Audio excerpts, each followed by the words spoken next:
우리 할렐루야 샬롬하고 인사합니다. 할렐루야 샬롬 샬롬 샬롬 샬롬 샬롬. 하나님 사랑합니다. 여러분 주 안에서 사랑합니다.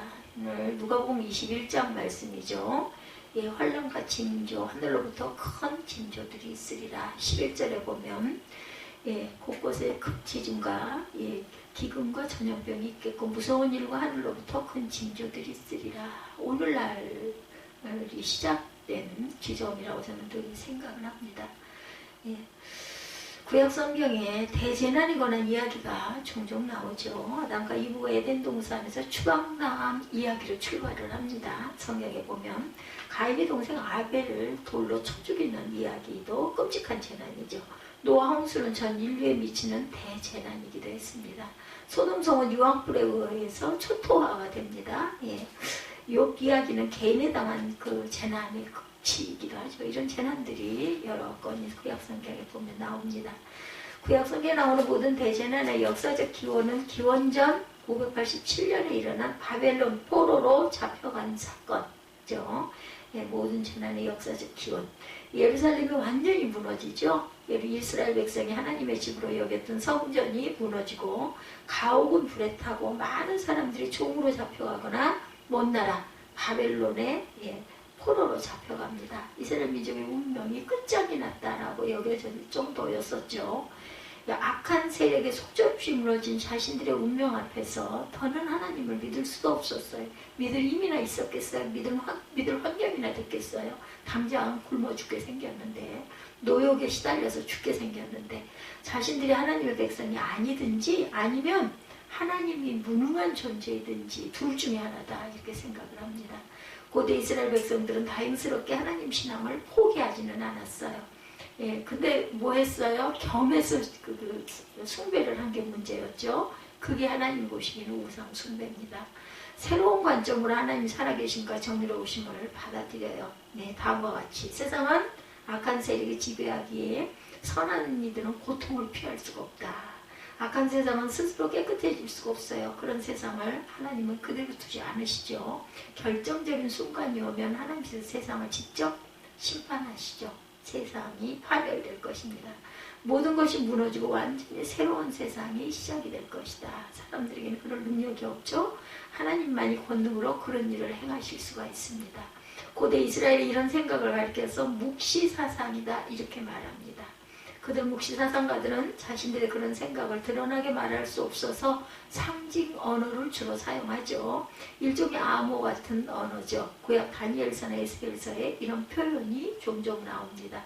고대 후기 유대교의 묵시사상이 초기 그리스도교 사상에도 영향을 미쳤어요. 가장 전형적인 신약성경은 어디에? 요한계시록입니다. 여기에는 구약의 묵시적 상징 언어들이 많이 나오죠. 뭐 이상한 숫자도 많이 나오고 이상한 형상의 동물도 나오고 하늘이 종이장처럼 날려간다라는 이러한 묘사도 나옵니다. 그런 상징 언어를 통해서 말하는 핵심은 하나님께서 로마로 대표되는 악한 제국을 심판하고 새로운 세상을 일으키신다라는 뜻이에요. 오늘 누가복음 21장 10절에서 19절 묵시적 성경이 강한 텍스트입니다.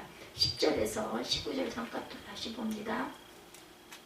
이르시되 민족이 민족을 나라가 나라를 대적하여 일어나겠고 곳곳에 큰 지진과 기근과 전염병이 있겠고 무서운 일과 하늘로부터 큰 징조들이 있으리라.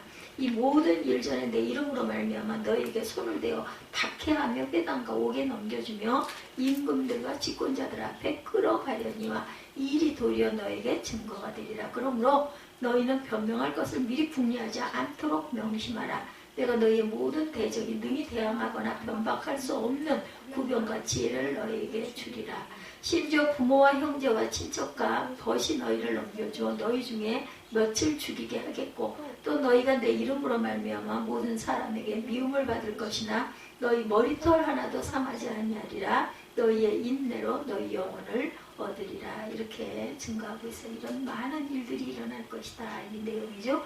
묵시적의 성격이 강한 텍스트가 바로 누가복음 21장 10절에서 19절의 내용이라는 거 기억하시기 바랍니다.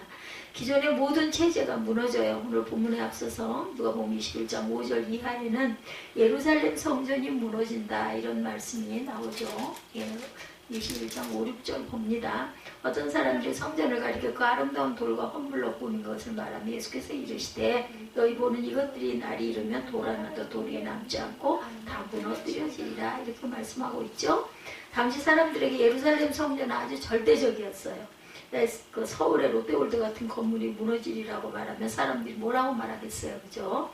예, 정신 나갔다고 했겠죠. 제자들은 예수께 다시 어느 때 이런 일이 일어나겠사옵나이까? 라고 묻습니다.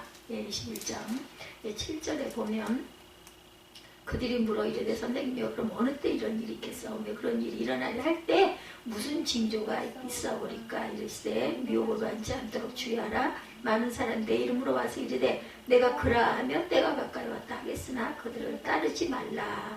그리고 이제 9절부터 난리와 소의 소문을 들을 때 두려워하지 말아라. 일이 먼저 있어야 돼. 끝은 곧 되지 아니하리라.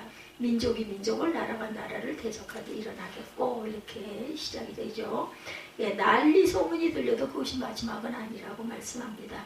10절부터 19절까지 말씀 우리가 아까 읽은 대로 예, 증거하죠. 10절에서 12절에 세 가지 현상이 나오죠. 10절에 전쟁, 11절에 자연재해, 12절에는 그리스도인이 당하는 끔찍한 박해. 그렇죠? 모두 마지막에 관한 묵시적 조짐들입니다. 전쟁은 세상 마지막을 현실에서 경험하는 사건이기도 합니다.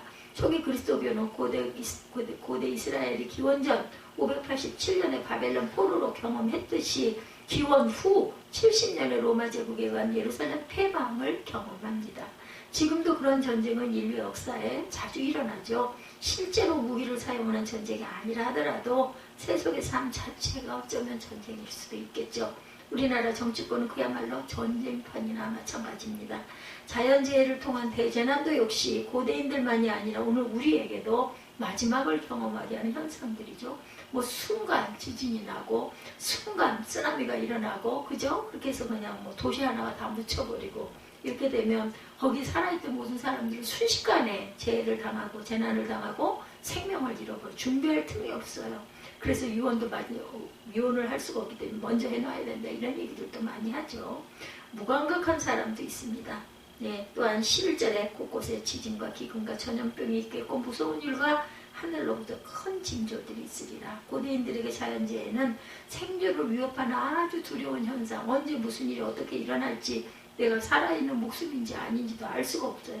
가뭄, 홍수, 지진, 화산 폭발, 메뚜기 떼 습격, 전염병의 창궐 앞에서 속수무책이죠. 우리도 코로나 3년을 지나오면서 예, 뭐 지뢰밭 같다는 생각을 저도 한 적이 있습니다. 언제 어떻게 걸릴지 아무리 조심을 해도 그죠? 일종의 천문학이라고 할 점성술을 통해서 자신들의 미래를 점치기도 합니다. 이럴 때 현대인들은 자연에 관한 고대인들의 생각을 비과학적이라고 무시했지만 21세기 자연과학으로 자연을 통제할 수 있다고 여기는 걸까?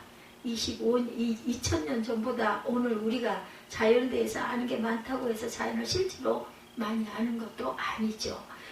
그 과학 철학자들의 설명에 따르면 자연과학 지식이 늘어난다는 말은 자연에 관해서 모르는 영역이 더 많아진다는 의미입니다.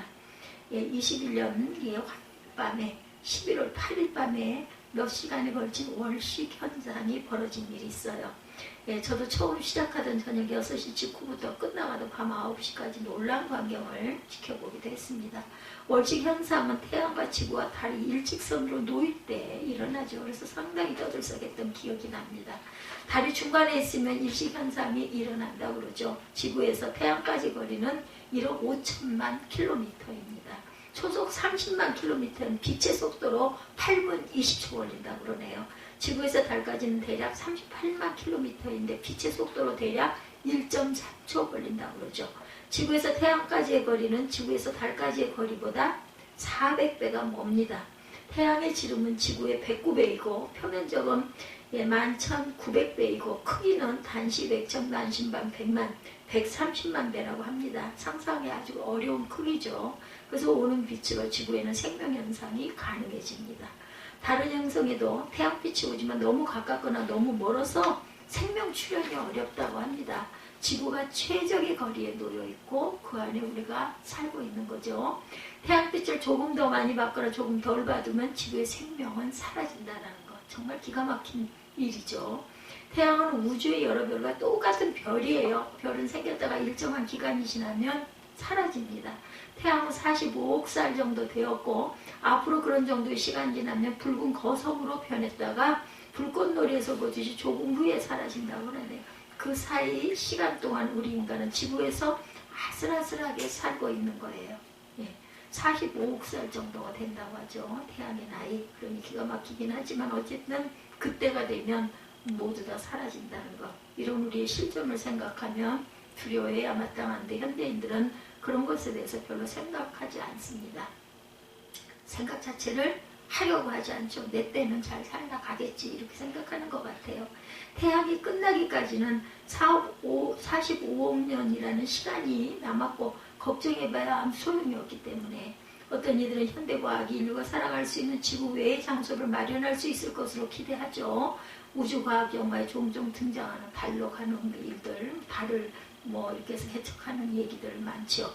실제로 가능하다고 믿는 과학자들은 아마 별로 없을 거예요. 지구와 비슷한 행성을 찾는 일 자체가 힘들 뿐 아니라 찾는다 하더라도 그것까지 옮겨갈 방법이 없기 때문에 태양에서 가장 가까운 것도 하나의 태양까지의 거리는 최소 2광년이라고 하네요. 영화에서는 우주여행이 가능한 지름길인 원홀이 언급되는데 현실적으로는 이게 가능하지 않은 일이라고 합니다. 무한 에너지와 무한 질량의 물질이 있어야만 빛 속도를 낼 수 있는 비행체를 만들 수 있는데 지구에는 그런 물질이 없다고 하네요. 우주과학 전문가도 아니죠. 상식적인 우주과학에 관해서 이렇게 말씀을 나누는 이유는 우리가 두 발을 딛고 있는 이 지구와 우주 전체가 절대적이지 않고 영원 무궁하지는 않다. 언젠가는 무너진다는 묵시 관점이 사실에 근거할 수 있다라는 그 말씀을 전하는 겁니다. 누가복음 21장 12절은 제자들이 받을 박해에 관한 이야기가 나오죠. 12절 말씀 봅니다. 모든 일들에 내 이름으로 말미암아 너에게 손을 대어 박해하며 회당과 옥에 넘겨주며 임금들과 집권자들 앞에 끌려가려니와 이 일이 도리어 너희에게 증거가 될 것이다 이렇게 얘기하죠. 10절에 말하는 전쟁, 11절에 말하는 자연과 우주의 붕괴와 마찬가지로 12절에 말하는 박해 역시 마지막에 대한 경험입니다. 예수 제자들에게는 박해 문제가 가장 심각하고 절실했어요. 왜냐하면 지금도 박해를 받고 있기 때문에 그 당시에 12절을 다시 한번 보면 뭐라고요? 모든 일 전에 내 이름으로 말미암아 너에게 손을 대어 박해하며 이 일이 일어나기 전에 그죠? 내 이름으로 말미암아 너에게 손을 대어 박해하며 회당과 옥에 넘겨주며 임금들과 집권자들 앞에 끌려간다 이렇게 얘기하고 있어요. 초기 그리스도인들이 당한 박해를 우리는 상상하기가 어렵습니다. 비유적으로 공산주의 이념을 추종하는 사람들을 상상해 보시기 바랍니다. 대한민국 안에서 그들은 모두 범법자로 처벌을 받죠. 대한민국 체제는 사상범을 용납하지 않습니다. 우리와 무역 거래를 가장 많이 하는 중국은 공산주의 체제죠. 베트남이나 쿠바도 공산주의입니다. 유럽의 대다수 나라는 물론이고 일본에서도 공산당은 합법이라고 합니다. 공산주의를 제가 지지하는 게 아니라 초기 그리스도교가 로마 체제 안에서 얼마나 큰 박해를 받았는지를 비유적으로 말씀드리는 것이니 이해하시고 그들이 받은 박해는 예수의 운명에서 이미 시작이 되었어요. 예수께서는 어느 시점부터 회당에서 축출당하기 시작했고 제사장들과 율법학자들을 비롯한 당시 종교 지도자들에 의해서 위험인물로 낙인이 찍혔습니다. 자신들이 세워놓은 기존의 체제를 예수께서 흔든다는 판단, 신성모독죄였어요. 그래서 십자가형, 그때 정치범들만 가장 아주 악한 형이 그 십자가형이죠. 그 죽는 그 사형대를 짊어지게 되신 거죠. 예수께서 당신 자신도 예상하지 못한 방식으로 돌아가시죠. 로마 정치범에게만 해당하는 십자가형을 처형당합니다. 사람들에게서 버림받았을 뿐만 아니라 하나님에게도 버림받았다고 볼 수밖에 없었던 예수를 그리스도이며 하나님의 아들로 믿는 제자들과 초기 그리스도인들의 일상이 로마 체제에서 얼마나 피곤했는지 불보듯 분명합니다. 그들은 하나님의 하늘에서 불을 쏟아부어 세상의 악을 멸하시는 묵시적 종말을 생각하지 않을 수가 없었어요. 오늘 본문 그런 묵시적 종말이 닥쳐도 걱정하지 말아라 라고 위로하죠. 구약의 묵시사상은 파멸과 심판이 핵심이지만 그리스도교의 종말 이해는 오히려 묵시적 위로와 희망, 우리는 영생을 받았기 때문입니다. 제가 깨달은 거는 이렇게 공부를 하기 그 전에도 신학적인 부분에 공부를 하기 전에도 어떤 생각을 했냐면 마지막 종말 때는 사실은 우리가 죽는 그날이구나. 개인에게도 그죠? 종말이 있고 또 역사의 종말도 있어요. 그죠? 이런 식으로 제가 지금까지 여러분들과 나눴던 이런 우주의 종말이 있는 그거는 다 멸해지는 것이지만 그러기 전에 그게 언제일지 모르지만 그러기 전에 내가 변형된 몸이 되는 것은 내가 죽는 것이니까 그때가 바로 내가 죽는 그 시점이구나 하는 생각을 했습니다. 죽음 이후의 세계, 그게 우리에게는 영원한 세계가 있다고 믿는 믿음의 성도들에게는 새로운 시작이죠. 새로운 문이다 이렇게 얘기를 하지 않습니까? 임금과 집권자들이 끌려가도 무슨 말로 변명할지 미리 머리를 쓰지 말라고 15절에 내가 너희의 모든 대적인 등이 대항하거나 변박할 수 없는 구병과 지혜를 너희에게 주리라. 그뿐이 아니에요. 가족에게 배신당하고 순교당할 수도 있고 사람들에게 미움을 받을 수도 있으나 걱정하지 말아라. 누가? 하나님이 지키시기 때문이다. 18절 19절입니다. 너희 머리털 하나도 상하지 아니하리라. 너희의 인내로 너희 영혼을 얻으리라. 10절이 말하는 전쟁이 벌어져도 11절이 말하는 자연재해가 일어나도 12절이 말하는 박해를 당해도 그리스도인들은 걱정하지 않습니다. 머리털 하나도 상하지 않기 때문이다. 죽어도 우리 생명은 영원하기 때문이죠. 구원이 있기 때문에. 그렇게 많은 순교의 피를 흘렸는데 어떻게 머리털 하나도 상하지 않을 수가 있다는 것인가? 이 말씀은 초기 그리스도인들에게만 해당되는 게 아니에요. 오늘 우리가 살아가면서 온갖 재난을 당하죠. 정말 알 수 없는 대재난도 일어납니다. 그저 세계 저처에서. 이태원 참사 같은 일 발생하리라고 누가 상상했겠어요? 기후변화로 우리가 전혀 상상할 수 없는 엄청난 묵시적 파멸이 지구에서 벌어질 수도 있습니다. 인간이 살아갈 수 없는 지구가 되는 그때가 있을 것이다. 3차 세계전쟁이 일어나지 말라는 법도 없어요. 앞으로도 그리스도인이라는 사실을 밝히면 취업을 하지 못하는 세상이 올 수도 있다라는 것. 요즘 젊은이들 사이에 이런 말이 있다고 하네요. 비교적 똑똑한 자기 친구가 그리스도인이라는 사실을 알면 아니 너 같은 애가 어떻게 교회를 다니니 이런 얘기들 많이 한다고 그러죠. 의아하게 생각한답니다. 그리고 늙거나 병들거나 각종 사고로 인한 우리 각자의 개별적인 죽음은 묵시적 재난의 결정판이다. 그런 가운데 걱정하지 말라는 오늘 말씀은 유효할까? 그죠? 우리 머리털 하나도 상하지 않는다는 사실을 실제로 여러분들 믿으십니까? 그 이유의 근거를 친구나 가족에게 말할 수 있으십니까? 오늘 본문 문장에 특징적인 게 하나 나오죠. 너희라는 인칭 대명사의 반복입니다. 13절, 15절, 16절, 17절, 18절, 19절까지 이 도일이려 너희에게 14절에 너희는 변명할 것을 15절에 내가 너희의 모든 대적이 16절에 부모와 형제와 친척과 벗이 너희를 넘겨주어 너희 중에 며칠 17절에 너희가 내 이름으로 18절에 너희 머리털 하나도 19절에 너희 인내로 너희 영혼을 얻으리라. 이렇게 증거되어 있죠. 너희는 지금 예수 말씀을 듣는 제자들을 일컫습니다. 그리고 훗날 제자로 살게 될 모든 그리스도인들, 저와 여러분들에게도 주시는 말씀이죠. 그들은 예수와 특별한 관계를 맺은 사람들이에요. 예수와 특별한 결속관계 속에서 묵시적 대재난 가운데서도 머리털 하나 상하지 않는다는 뜻. 그렇죠. 이 말씀을 여러분은 진리로 받아들이고 경험하셨습니까? 아멘. 우리는 세상 사람과 마찬가지로 대재난 앞에서 쉽게 그리고 여지없이 똑같이 무너져요. 왜냐면 예수님도 그렇게 무너지셨잖아요. 세상에서는. 그죠? 머리카락이 아니라 우리의 몸전 저 인격이 허물어집니다. 죽음이나 죽음과 비슷한 상황에 떨어지면 우리가 얼마나 약한지 분명히 드러나요. 코로나 때 안 그랬어요. 지금도 뭐 끝난 건 아니지만 제가 어제 다이소를 갔더니 그 마스크 안 쓰신 분들이 많이 있어서 아이고 다행이다 하는 생각을 했습니다. 저는 안 쓰거든요. 그러면서도 한편은 이런 커다란 장소는 써야 되는 거 아니었을까? 주머니에대로 넣어갖고 올 걸 그랬나? 전 잠깐 올라갔다 나올 상황이었기 때문에 얼른 차에서 뛰어내려서 저 혼자 뛰어가가지고 두세 가지 집어가지고 오면 되니까. 근데 정말 사람이 너무나 많더라고요. 얼마나 힘들었는지 몰라요. 혼자 그거 찾아가지고 챙겨가지고 들고 내려와서 계산하고 차에까지 갈 동안 제가 그만큼 약해진 거죠. 근데 예전보다 훨씬 나아진 거예요. 그전에는 혼자 못 갔어요. 걸음도 제대로 못 걸어서 꼭 붙잡아야 갔고 계산도 어떻게 해야 될지를 몰라가지고 쩔쩔맸는데 이제는 그거는 할 수가 있습니다. 예수께서도 겟세마네 동산에서 그런 약한 모습을 보이죠. 제자들의 기도를 부탁하십니다. 우리의 머리털 하나도 상하지 않는다는 말은 인간으로서 우리가 겪어야 할 고난과 시련을 사뿐히 건너뛸 수 있다는 뜻은 아닙니다. 그건 아무도 피할 수가 없어요. 육체적 고통을 견디기도 쉽지 않죠.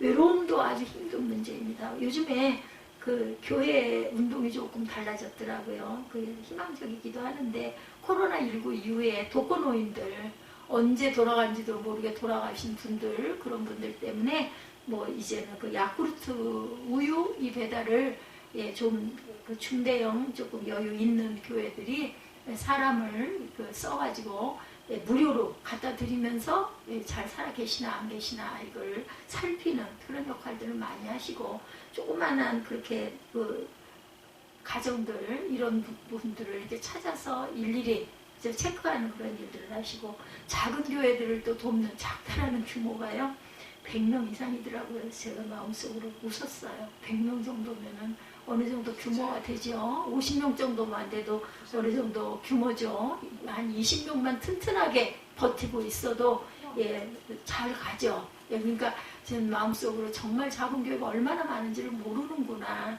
작다는 건 규모입니다. 믿음이 작다는 뜻은 절대 아닙니다.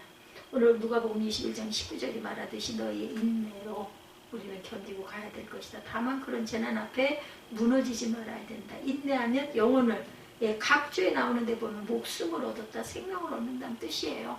영생의 생명을 얻는다. 여기서 말하는 생명은 세상에서 건강하게 살고 부자로 살고 높은 명예를 사는 걸 가리키지 않죠. 하나님만이 주시는 생명, 영생, 영원한 생명. 생명은 종말론적인 그런 것. 마지막 때 완성되는 생명. 하나님이 누군지는 종말에 드러나듯이 생명의 본질도 종말에 드러날 것입니다.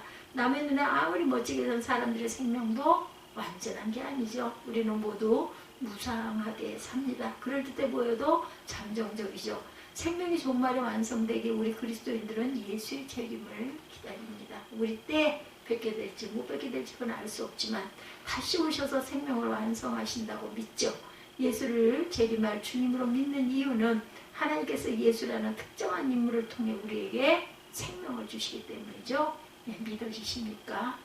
그렇습니다. 우리가 이 세상의 삶에 절망하지 않는 이유는 생명이 완성될 미래를 희망한다는 데 있어요. 어떤 자에게? 믿는 자에게. 그렇죠. 눈치 못함이 없고 예수를 사랑하고 믿는 자에게 누구에게나 새 생명을 주신다고 그러죠. 그 미래가 없다면 오늘 우리가 당하는 고난과 시련은 헛수고입니다. 예수 그리스도와 결속된 이들은 그분이 너희라고 부르는 그런 관계를 맺는 이들은 고통과 재난 앞에서 힘들어하긴 하겠지만 절대로 절망하지 않고 인내합니다. 예수의 부활에서 선취된 하나님의 생명을 갈망하며 간절히 기다리기 때문이죠. 하나님이 세상을 이처럼 사랑하사 누구를 독생자로 주셨으니 이는 그를 믿는 자마다 멸망치 않고 영생을 얻게 하려 하심이라 하죠. 우주의 마지막, 인류의 마지막, 개인의 마지막을 인내하시기 바랍니다. 하나님께서 죽은 자 가운데서 살리신 예수 그리스도 안에서 여러분은 그분의 참된 생명을, 저와 여러분의 생명을 하나님께서는 영생의 반열로 옮겨주신다라는 것을 믿는 저와 여러분이 되셔서 오늘도 희망 가운데 인내하시고 힘차게 오늘 주신 귀한 하루를 아름답게 시작하시기를 주님의 이름으로 축복합니다.